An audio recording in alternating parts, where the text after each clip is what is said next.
Aroy, nangunti na yung ano natin, kaka-donate dito sa mga batuhan. Ayan o, batuhan. Wala pa tayo nahuhuling isda, pero 4 na lure ko na ang na-donate, tapos mahabang line ko na ang nawala. Grabe talaga, parang walang susuko. Titirahin pa rin natin yan mga master.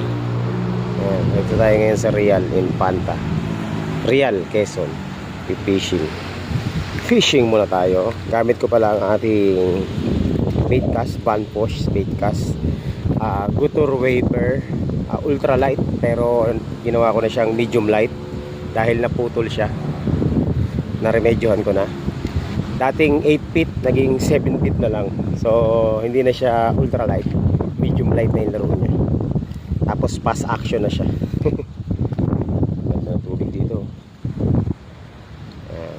Fishing muna tayo dito. Realtor sa Real.